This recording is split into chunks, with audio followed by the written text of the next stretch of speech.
여호수아서 20번째 시간입니다. 아간을 향한 심판이라는 제목으로 여호수아서 7장 16절에서 26절까지 말씀을 전하도록 하겠습니다. 우리가 지금까지 여호수아서를 쭉 살펴오면서 여리고성의 승리도 우리들이 확인했었고, 그리고 또 아이성의 패배도 확인했었고, 사실 이 두 가지가 이제 가나안의 정복함에 있어서 가장 대표적인 극과 극이라고 해야 될까요? 그렇게 이 전쟁 전체를 대표하는 전투로서 그려지게 됩니다. 그리고 우리가 좀 복기를 해보자면은, 여러분들 그 사실 최고의 승리라고 할 수 있는 여리고성 전투의 승리는 실제 군사적인 전투라기보다는 예배에 더 가까웠죠. 그래서 거기에서 본문상에서 가장 주요하게 나오는 단어가 반복하고 그리고 집중하고 있는 단어가 여호와의 괴였어요. 그러니까 그들의 군사가 몇인지, 그리고 전력이 어떤지, 그리고 어떤 식으로 전투가 벌어졌는지, 이런 것들에 대해서 주목하는 것이 아니라 하나님의 괴가 그 성을 어떻게 돌았으며, 그리고 하나님의 함성이 어떻게 울렸는지 같은 것을 여호수아서 기자는 중심을 놓고 기록을 했던 것이죠. 그러니까 그 전투에 있어서 여호수아서 기자의 인식은 이런 것입니다. 하나님이 주신 승리, 그리고 하나님이 함께 하심으로 말미암아 하나님이 약속하신 땅을 얻을 수 있었다. 그곳에 있었던 성은 무너졌다라고 얘기를 했었고, 그리고 그 이후에 아이성 전투는 여리고성에 비하면은 작은 성이었습니다. 그리고 사실 2-3천 정도면 충분하겠다라고 정탐꾼이 얘기를 하자, 그러면은 3천까지 데리고 가 라고 가장 보수적인 판단을 했던 거죠. 그렇게 3천까지 데리고 가서 전투를 했지만은, 그러나 대패를 하고 도망쳐 나오게 되는 그런 전투가 아이성 전투였고, 그래서 우리들이 다 잘 알고 있다시피 하나님의 개입으로 인해서 패배를 한 거였어요. 그러니까 승리도 하나님의 승리이고 패배도 하나님이 그들에게 던지는 패배라고 할 수 있죠. 전투의 주체는 여호수아를 비롯한 이스라엘 민족인 것처럼 보이지만은, 이 전투에 있어서 사실 진실된 주원은 하나님이라고 우리들이 알 수 있습니다. 그리고 전투의 패배의 원인이 어디 있는가라고 했을 때, 다른 어떤 기록들은 군사적인 부분에 집중할 수 있겠지만은, 적어도 여호수아서는 이 패배가 그들 가운데 있는 죄악 때문임을 지적을 하고 있고, 특별히 그 죄악을 아간 한 사람이 저지른 죄악으로 지적을 하고 있어요. 모든 게 하나님 앞에 바쳐져야 했던 헤렘의 순간에서 아간은 그 승리의 전리품을 자신의 것으로 몰래 취했죠. 하나님의 것을 훔쳤다라고 볼 수 있습니다. 그리고 거기에서 여호수아가 이스라엘을 살리기 위해서 했던 중보 전략도 여러분들 기억하실 거예요. 그게 바로 하나님의 편을 드는 거였어요. 하나님, 당신의 언약에서 여기서 땅을 주시기로 한 이 백성들이 하나님에 의해서 소멸되어 버린다면은, 그러면은 이 땅의 백성들이 얼마나 하나님을 비웃겠습니까? 그러니까 당신의 영광을 위해 그리하지 마소서. 이것이 십자가 위에서 예수님의 우리를 향한 중보 기도와 같다라고 제가 말씀을 드렸었는데, 그렇게 하나님은 이 전투에 패배를 허락하셨지만 또한 이스라엘의 죄악을 또한 담당하심으로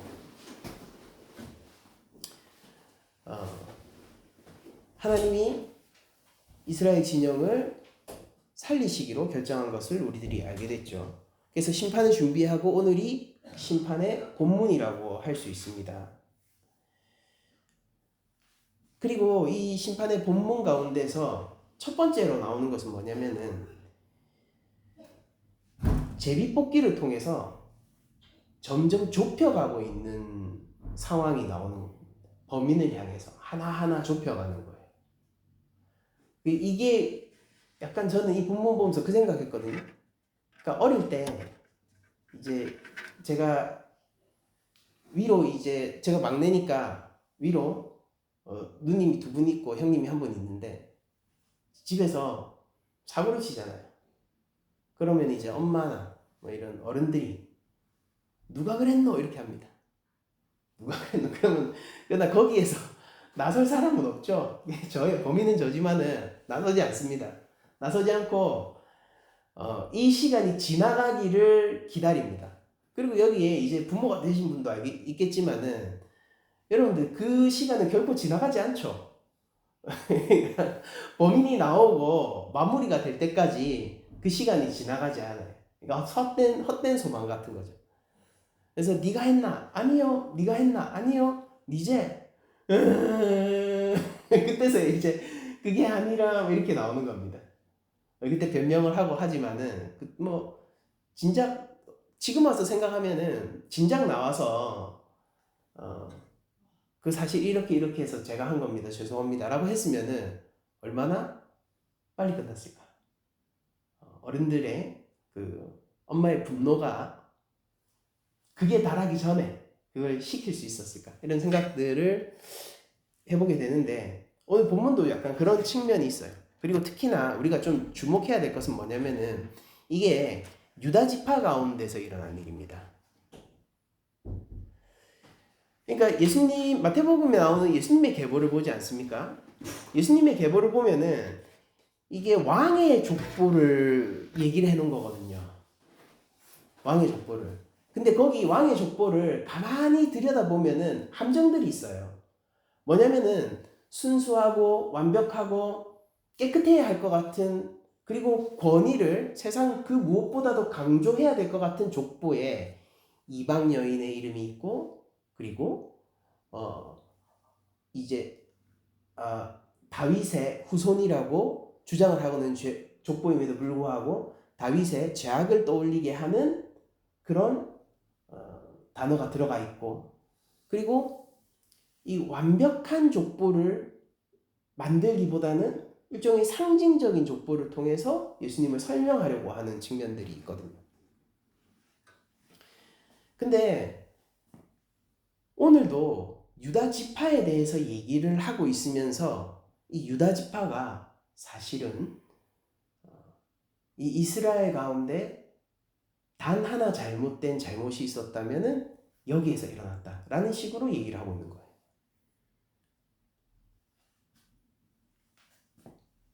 이 지점에서 우리가 한번 신약적인 관점으로 이 본문을 보게 되면은 여러분들 구약의 아담과 새 아담으로서의 예수님을 신약에서는 겹쳐봅니다.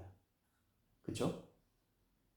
그래서 첫째 아담의 죄악으로 인한 불순종으로 인한 사망을 진짜 아담이신 예수님께서 모두 해결하시고 우리를 구원하셨다라는 식으로 신약은 고백을 하고 있고 또 이 유다 지파를 생각해 보아도 흠이 많고 사실 이스라엘 가운데서 단 하나의 죄악을 찾자면 그 죄악이 숨어 있는 곳이 유다 지파인 것처럼 그려지고 있지만은 그러나 바로 그곳이 또한 신약적 입장에서 얘기하면은 역전의 지점이 되는 거예요. 그리고 이 모든 상징들이 십자가 위에서 해소가 되게 됩니다. 그러니까 십자가 이중성이죠. 그러니까 예수님이 하나님의 아들이 맞다면은 우리는 우리 인류 역사상 가장 큰 죄악을 어디서 찾을 수 있냐면은 십자가에서 찾을 수 있습니다. 그럼 우리가 왜 하나님에게 용서받을 수 없는가에 대한 가장 객관적인 증거를 어디서 찾을 수 있냐면은 십자가에서 찾을 수 있다고. 예수님은 복음서에서 이런 식의 비유를 얘기하십니다. 포도밭에 그 인부들이 그 포도밭을 자기 것으로 취하려고 할 때 자꾸 심부름꾼을 보내죠. 구약의 선지자 같은 사람들이. 근데 그때마다 그들을 쳐 죽입니다. 그러다가 그 주인이 이렇게 생각을 하죠. 그러면은 내 아들을 보내야겠다. 그러면은 그들이 말을 들을 거야 라고 얘기를 하면서 아들을 보내게 됐을 때, 그때 그 포도밭에서 일하던 인부들은 격렬히 아들을 똑같이 죽이고 포도밭 밖으로 던져버리게 돼요. 거기서 비유는 마치고 예수님이 이런 식의 질문을 하시죠. 그러면은 주인은 어떻게 할까? 가만히 있을까? 라는 이야기를 합니다. 이 비유는 명백히 십자가에 대한 메타포를 담고 있는 비유입니다. 그러니까 지금 우리가 기독교 안에서 가장 큰 상징인 십자가는 사실은 우리의 불가능함과 우리의 죄악과 하나님 앞에서 심판을 받게 될 수밖에 없는 그런 실패의 자리를 전제하고 있는 겁니다. 그러나 하나님은 그 자리에서 구원하시죠. 그 자리에서 은혜가 넘쳐 흐르는 것이고, 바로 우리가 죽을 수밖에 없었던 그 십자가의 장소가 우리를 살리는 생명의 장소가 되게 하세요.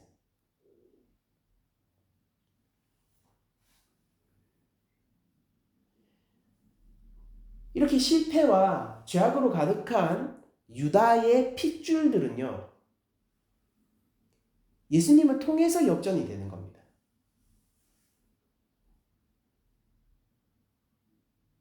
그리고 유다 지파는 제 생각해 보시면은 처음에 창세기 마지막에 이제 야곱의 축복 가운데서 영적인 장자, 실제적인 장자의 역할로서의 축복을 받게 되는 지파거든요. 사자로서 움켜쥐는 사자로서의 축복을 받게 되는 게 유다 지파인데, 그 유다 지파는 하나님 앞에서 창세기에서 예언하신 예수님을, 여인의 후손으로와 뱀의 머리를 밟을 예수님을 이 땅 가운데서 오실 수 있도록 통로 역할을 하게 되는 지파로서 약속이 되거든요. 그러면 그 유다 지파는 뭘 해야 됩니까? 다른 지파들보다 훨씬 더 많은 책임을 가져야 되죠. 언약의 당사자로서, 계약의 당사자로서 훨씬 더 많은 책임과 그리고 더 많은 정결과 거룩이 요구가 된단 말입니다.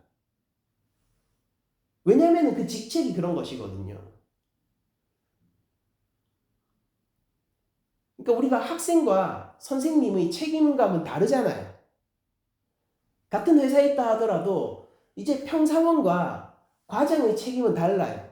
과장과 CEO의 책임도 다릅니다. 그러니까 유다 지파는 더 많은 책임을 가지고 있었던 지파예요. 근데 성경이 계속 얘기해 주는 건 뭐냐면은 그들이 다른 애들 실패 안 할 때도 혼자 넘어진다를 보여주는 거거든요.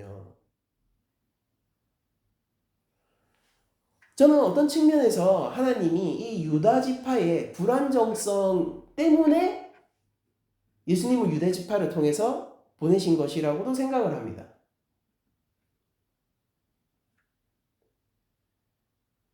가능한 일을 가능하게 하는 것은 인간의 힘으로도 가능합니다. 그러나 불가능한 것을 가능하게 하는 것은 하나님 외에는 할 수 없죠. 유다 지파를 통해서 예수님이 오시게 됐다라는 것, 그리고 인간의 가장 큰 죄악이 증명된 자리인 하나님의 아들을 죽여 진 밖으로 던지는 것과 같은 십자가의 자리가 구원의 반전이 일어나게 된 장소가 됐다는 이 모든 것들은 하나님의 하나님 되심, 불가능한 것을 하나님의 은혜 가운데서 가능케 하시는 그 능력을 보여주는 것이라고 우린 고백할 수밖에 없는 것이죠.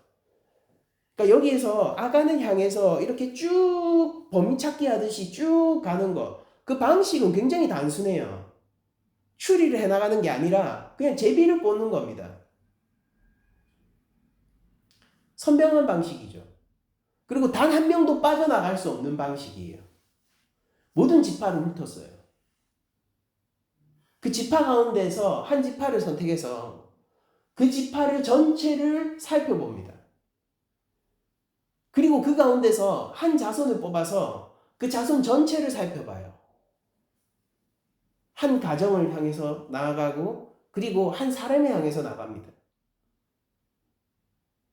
그러니까 숨길 수 없는 일이 하나님만의 방식으로 드러나고 있고, 이것은 다른 지파들은 성공적으로 하나님 앞에서 헤렘을 지켰는데 사실 가장 앞장서서 이 헤렘을 지켰어야 하는 책임이 있는 유다 지파의 실패를 보여주는 것이고, 그 유다 지파는 아무리 잘하더라도 그 한 사람의 티를 늘 가지고 있는 지파라는 것을 보여주는 겁니다. 그리고 하나님은 바로 그 자리에서 이스라엘을 회복하세요.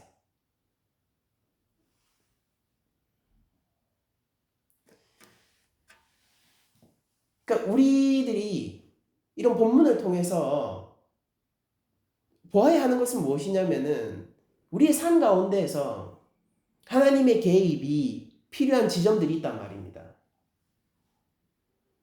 하나님의 개입이 필요한 지점들을 우리들이 생각해 보면은, 여러분들 그거는 우리 힘으로 할 수 없는 영역들이 있단 말이에요. 단순히 사업에 있어서 하나님 내가 이것이 잘 돼야 됩니다 라는 그런 개입 말고, 단순히 이번에 청약이 돼야 되는데 하나님 되게 해주세요 이런 개입 말고,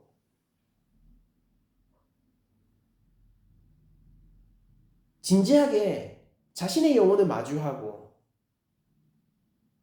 정직하게 하나님 앞에서 나의 영혼을 내어놓게 되었을 때에 내 안의 죄악을 마주하고 내 안의 불가능함을, 하나님 앞에서의 불가능함을 마주하게 되었을 때에 그 절망 가운데서 하나님의 개입이 필요하단 말이에요.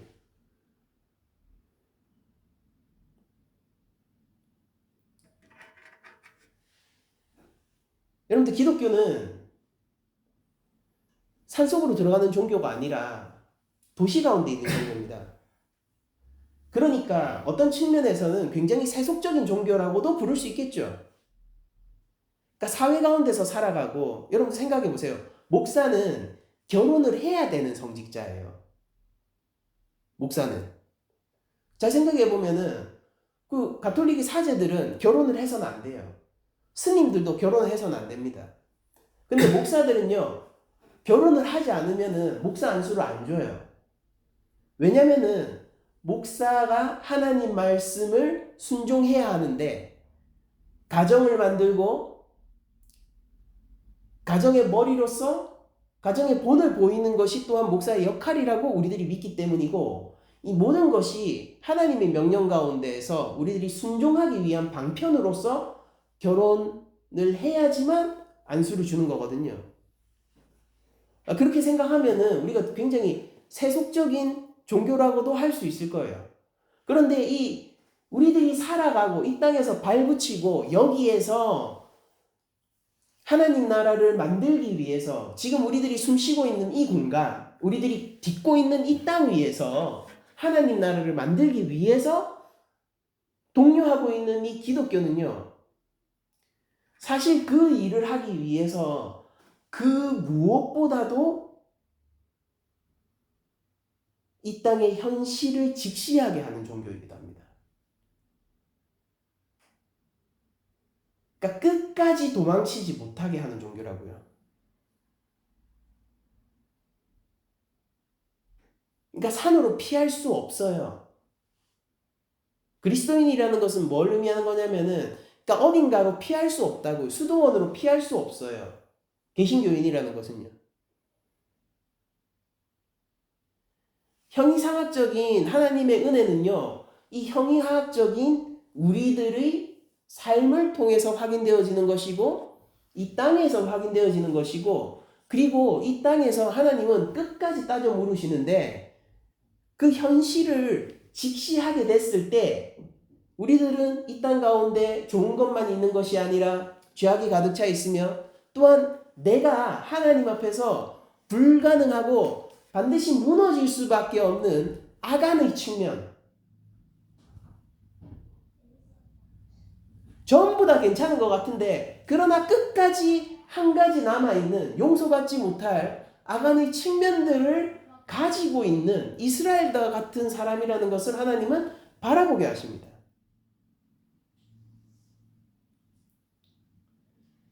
그리고 그때에 하나님이 필요한 거예요. 우리에게는. 우리들이 믿는 것이 무엇이냐면은 그 순간 하나님은 우리 가운데서 역전을 해주실 거라는 것을 믿는 겁니다. 여러분들 아간이 회개할 수 없었잖아요. 회개할 수 없다고요. 자신을 향해서 하나님의 손길이 점점 다가오고 있어요. 여러분들 기회가 그런 식으로 관점으로 본다면 여러분들 아간에게 몇 번의 기회가 주어졌습니까? 여러분들 하나님이 바로에게 주신 기회가 3번씩 3번을 주셨어요. 9번을 물으셨다고요. 내 백성을 보낼래? 이걸 9번을 물어보셨단 말이에요. 그러나 결코 회개할 수 없었던 바로가요. 오늘 본문에도 나와 있네요. 아간 아닙니까? 그리고 이 아간이 우리가 아니라고 우리는 어떻게 장담할 수 있겠습니까?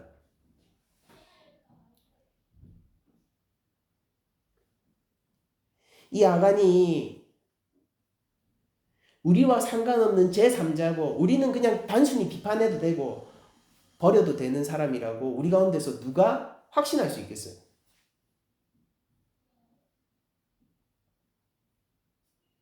하나님의 오래 참으심이 증명하는 것은 무엇이냐?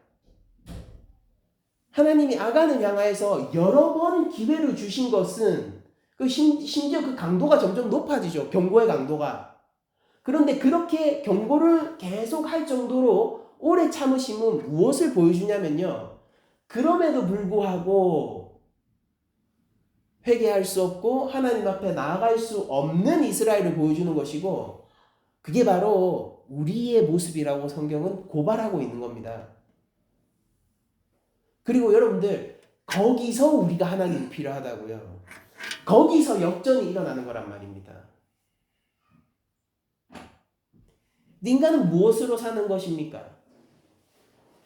현대사회를 보면은 그냥 돈으로 사는 거라고 얘기하는 것 같아요. 돈이 많으면 걱정이 없지. 절반은 진실입니다. 하나님이 없다면. 그러나 우리가 살고 있는 세상은 어떤 세상입니까? 하나님이 살아계시며 우리의 삶을 감찰하고 있는 세상을 우리들은 살고 있잖아요. 어떤 세상이 진실인지는 밝혀지지 않고 있죠. 다만 우리는 믿음 가운데서 이것이 더욱 객관의 세상이라고 우리들은 믿고 살아가지 않습니까? 그리고 그 현실을 마주하고 살아가잖아요. 그런데 하나님이 살아계신 것이 진실이라면은 우리는요 단순히 돈만으로 살 수 없는 거예요. 우리가 이 땅에서 형이하학적으로 살기 위해서 무엇보다 필요한 것이 뭐냐면은 하나님의 은혜입니다. 특별히 어떤 은혜냐면은 다른 무당들이 알려주는 그런 은혜 말고요. 동쪽으로 가면 잘 될 거야. 이런 은혜 말고요. 우리의 죄악을 덮고 우리의 영혼을 살리고 우리가 하나님의 형상으로서 인간답게 살아가고 그리고 하나님 나라를 사모하며 기준을 가지고 살아가고 세상의 조류 가운데서도 휩쓸리지 않고 하나님이 기뻐하시는 것을 행할 수 있는 인생을 살아가는 그것.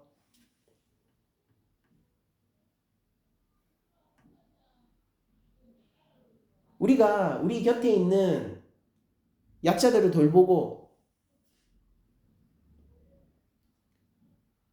원수까지 사랑하라고 하신 예수님의 말씀을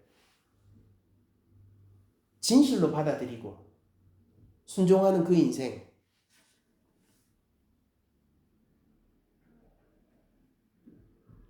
그게 필요하단 말이에요.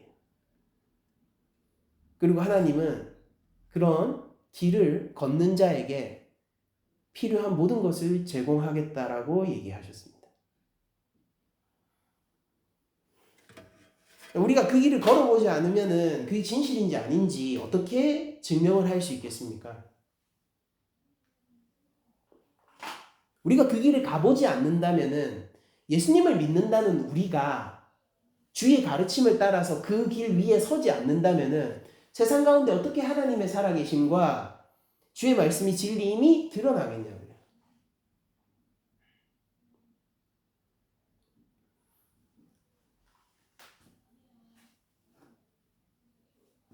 그리고 이 모든 것의 시작은 바로 아간의 자리에서부터 시작되고 그게 오늘 본문에서는 아골골짜기로 표현되고 있어요.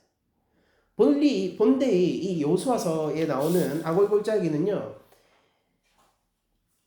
죄가 드러나 이스라엘이 원래 이 땅을 하나님 앞에 약속받았는데 근데 이제 이스라엘이 심판의 대상이 됐습니다. 하나님 왜 가나안을 정발하라고 했냐면은 성전을 시킨 게 아니에요, 여러분. 십자군 전쟁 이런 게 아닙니다. 그게 아니라 하나님이 이 땅을 심판하시는 도구로서 이스라엘을 부르신 거예요. 이스라엘이 특별해서가 아니죠. 하나님이 이스라엘을 도구로 삼으신 거예요. 그리고 이제 이스라엘이 가나안과 동일한 죄 가운데로 들어갔을 때 하나님은 이스라엘을 심판하시는 겁니다. 그게 아골골짜기에서 드러나는 이 사건의 진실인 거예요. 그러니까 이 아골골짜기 이게 단순히 아간 한 사람이 죽은 자리가 아니라 하나님이 모든 죄를 드러내게 하셔서 거룩하지 않은 것을 진멸하는 자리가 아골골짜기예요, 원래. 그러니까 심판의 자리고 사실상 저주의 자리죠. 오랫동안 그랬습니다. 그러나 여러분 호세아서에서 이렇게 얘기가 되어 있는데 거기서 비로소 그의 포도원을 그에게 주고 이게 풍족한 기름진 땅을 회복시켜 줄 것에 대한 선지자적 언어죠. 포도원을 그에게 주고 아골골짜기로 소망의 문을 삼아 주시리니 라고 호세아서가 기록하고 있어요. 그러니까 하나님은 아골골짜기가 이스라엘을 심판하는 자리로서 그들의 죄악을 드러내는 자리로서 사용하셨는데 거기를 통해서 하나님이 소망을 주시겠다라고 하는 것이죠. 그리고 이 완성, 소망의 문은 결국 이 아골골짜기, 진실된 아골골짜기인 골고다 언덕에서 완성이 되고 바로 그 성취의 자리가 예수 그리스도의 십자가입니다. 호세아서의 예언은 예수님에 이르러 성취가 되는 것을 확인할 수 있습니다. 그런데 그 패턴이 우리 삶 가운데서도 있어야 된다는 겁니다. 아간이 그렇게 비참하게 죽게 되었죠. 그걸 보면서 누군가는 비판을 할 거고 진 밖으로 완전히 쫓겨났어요. 아간에 포함된 속해 있는 모든 것들이 이스라엘 진 밖으로 완전히 쫓겨났다고요. 그러니까 복음서적인 언어로 얘기하자면은 하나님 나라 밖으로 쫓겨남을 당했다고요. 못 들어와요. 그런 상황 가운데서 하나님이 역전을 일으키시고 소망의 문을 내시는데 바로 그게 우리에게 필요한 일이라는 것입니다. 아간을 보면서 그리고 아골 골짜기를 보면서 누군가는 그냥 단순히 어떻게 저럴 수가 있어 라고 얘기를 할 수도 있고 또 누군가는 그냥 나와는 상관없는 이야기처럼 옛날 이야기처럼 읽을 수도 있고 또 누군가는 내가 아간임을 느끼고 두려워하며 방도를 내려고 하는 사람도 있을 겁니다. 그리스도인은 어떤 사람이냐면은 이 세 번째 타입의 사람이 그리스도인이에요.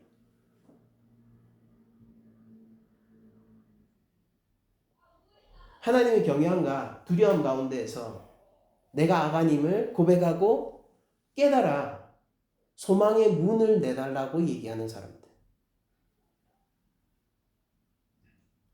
그리고 이 여호수아서 문맥을 여러분들이 이해하고 계시다면은 아간을 처리했기 때문에 하나님이 용서해 주신 게 아니라는 것을 쉽게 알 수 있죠.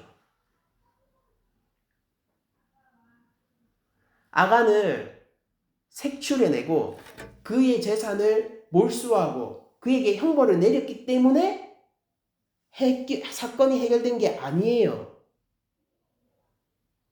이거는 뭐냐면은 본디 하나님의 말씀은 내가 이스라엘을 진멸하겠다였어요. 여러분들 기억하시잖아요. 저번 시간이죠. 근데 아간 한 사람으로 끝났어요. 왜 그렇습니까? 아니 이스라엘 전체에 대한 하나님의 심판이 왜 아간 한 사람에게서 끝나게 됐습니까? 이스라엘이 본디 져야 할 죄책을 하나님이 그냥 떠안겠다라는 선언이라고 제가 말씀을 드렸었지 않습니까?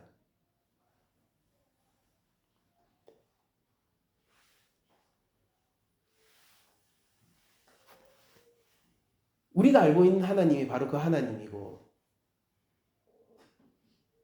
우리가 아간의 자리에서 악을 골짜기에서 역전을 기대할 수 있는 것은요. 우리 회개의 능력이 있어서가 아니라 하나님이 우리 회개를 들으시기 때문이에요. 우리는 회개를 해드리는 사람이 아닙니다. 지성이면 감천이라서 내가 열심히 하나님 앞에 회개하고 기도해서 하나님의 마음을 돌리는 사람들이 아니에요. 우리들은 어떤 사람이냐면은 하나님의 오래 참으심과 선하심과 긍휼하심에 기대어서 거기에 소망을 걸고 이 쓸모없는 자의 쓸모없는 회개를 들어주실 것을 기대하는 자들이 그리스도인들입니다.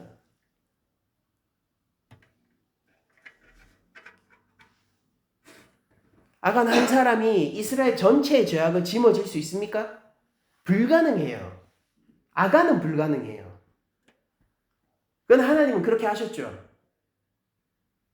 왜냐면은 아간은 그 일을 할 수 없으나 자신의 독생자를 통해 그 일을 하실 것이기 때문입니다.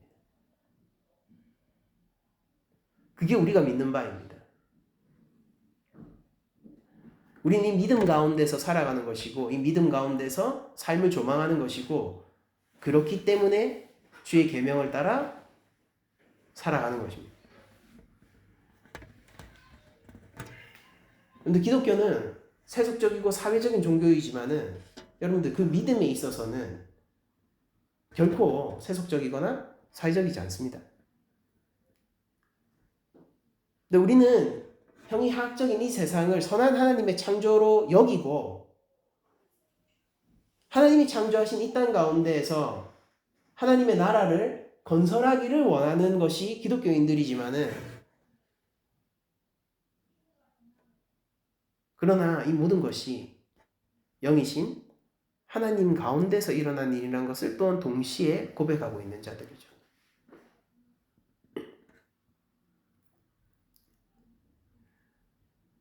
우리 삶에 필요한 것이 물질적인 것뿐이라면 우리가 얼마나 좋겠습니까?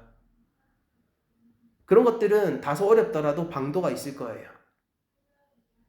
세계 최고의 부자는 되지 못할지언정 어쨌든 방도를 낼 수는 있을 겁니다.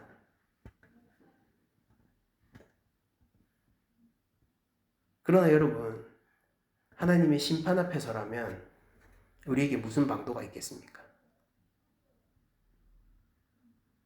이스라엘이 살 수 있었던 것은 하나님이 자신의 영광을 추구했기 때문이고 여호수아가 하나님 편에 섰기 때문이고 그들이 그들의 죄악을 드러냈기 때문입니다. 거기까지 해서 하나님이 나머지를 책임지신 거예요. 정리를 해보도록 할게요. 이제 마치려고 하는데 우리가 아골골짜기의 자리에 서게 되는 일이 한 주간 일어났으면 좋겠는데 정직한 영혼으로 하나님 앞에 서는 시간들이 있었으면 좋겠습니다. 정직한 영혼으로. 숨길 것 없어요. 숨겨지지도 않고 끝까지 도망치려고 했던 아간의 본을 받지 않고 주님 앞으로 나왔었던 수많은 죄인들처럼 우리가 정직하게 하나님 앞에서 우리의 마음의 중심과 우리의 영혼의 상태를 한번 드러내놓고 갔으면 좋겠습니다. 그것은 두려운 일이에요. 제가 어릴 때 저의 잘못을 부모님이 점점 추궁해 올 때 느꼈던 두려움과는 비교도 할 수 없는 두려운 일이에요. 그런데 여러분들, 그 두려움이 있어야지 하나님을 소망하고 잡는 마음이 생겨납니다. 그렇게 여러분들이 하나님을 의지하고 하나님을 소망하고 하나님을 잡게 되는 그 순간 우리의 삶이 변화될 것입니다.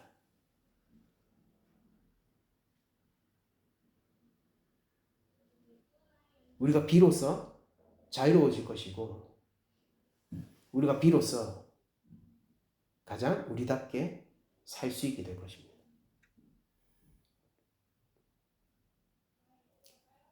우리가 삶에서 더 이상 향방 없는 바다에 둥둥 떠다니는 배처럼 살지 않게 될 것이고 우리가 경주하는 자가 될 것이고 그리고 약속된 면류관을 받는 자가 될 것입니다.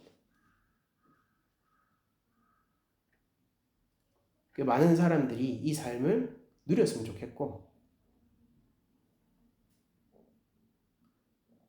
그리고 그건 우리들이 아골골짜기에 설 때 시작된다는 것을 말씀드리며 우리가 진실로 우리의 죄악을 놓고 하나님 앞에서 회개하며 나아갈 때에 하나님은 반드시 우리를 구원하시며 새 길을 주신다는 사실을 공적으로 선포하며 모든 말씀을 마치도록 하겠습니다.